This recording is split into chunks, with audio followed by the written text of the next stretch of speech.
I've been asked by several people now what my opinion is of the Occupy Wall Street movement. And, the whole reason why I generally tended to avoid talking about this subject to begin with was because I am completely and utterly unqualified to talk about things like economics and business.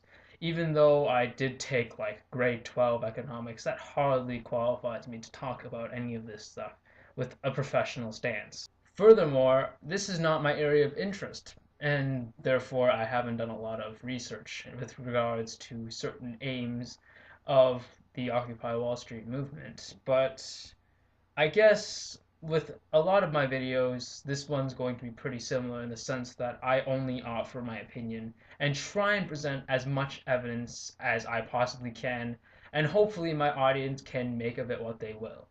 I know many people will disagree on me on certain points, but once again, I stress that this is only my opinion and my interpretation of the evidence I see.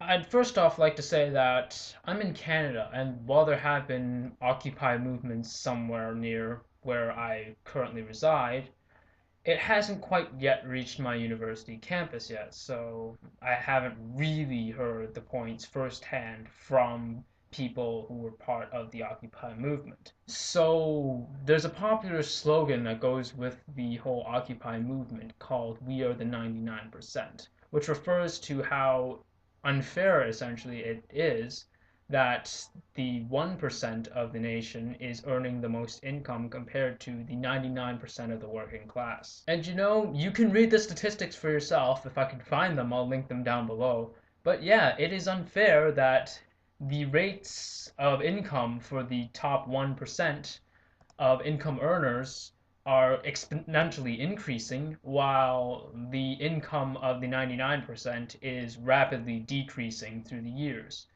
And I don't know how any rational person can really disagree with this. I'd have to say the part that I agree most with the Occupy movement has to be stopping financial corruption, especially with the bigwigs. And please don't take offense to this, American viewers, but I think that, especially in America, corporations are really fucked up.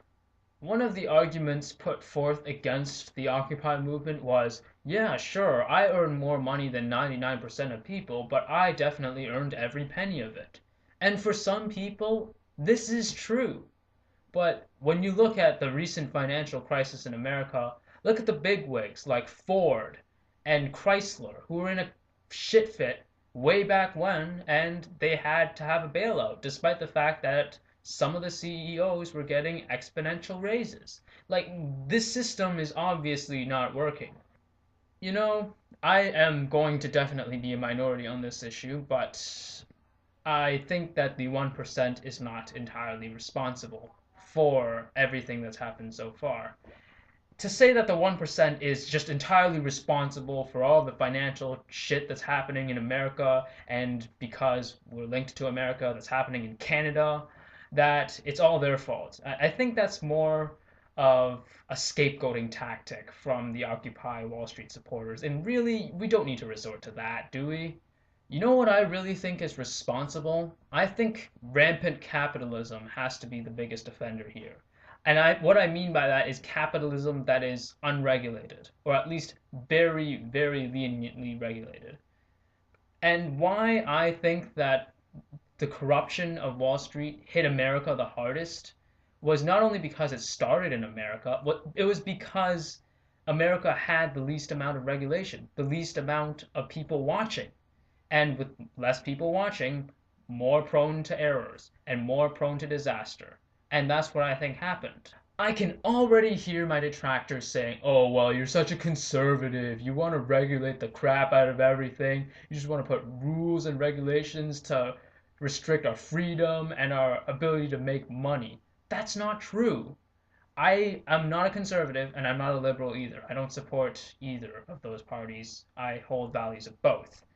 But the point is that you compare, for example, the banks of America to those of Canada. And while we were hit fairly hard with the recession, it was nowhere near as disastrous as it was for America. Is that to say that the Canadian way of regulating things more strictly is better than the American regulation? Well, not necessarily, and I would still argue that there's insufficient evidence to suggest that this argument go one way or the other. But again, it is my opinion from what I've seen that there tends to be quite a strong correlation between having a healthy and reasonable amount of regulation compared to having a complete lack of regulation and letting the market run itself. I am also not necessarily criticizing capitalism. I think it's a great system. It helps people make money.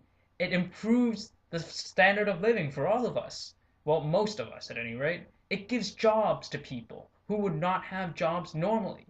But the thing is, once again, with capitalism comes the inevitable amount of corruption. And if capitalism gets too out of hand, corruption gets too out of hand. The Occupy movement is not just about people complaining that they don't have enough money.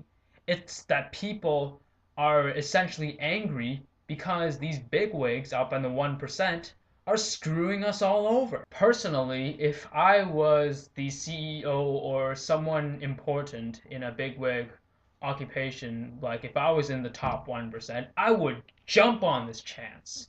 This would boost the reputation of my company by tenfold, hundredfold maybe. If everyone knew that I was running my company in a reputable way, if everyone knew that I was honest and ethical with my business practices, I would jump on this chance. And so should each and every single company in America, provided that they're honest and ethical in their business practices. So I guess you guys can say I am in support of the Occupy movement, and as arrogant and bigoted as it might sound, I don't see why anyone would want to oppose it. I mean, all groups can potentially benefit from this movement, so why not? Thanks for watching, and may the truth always be heard.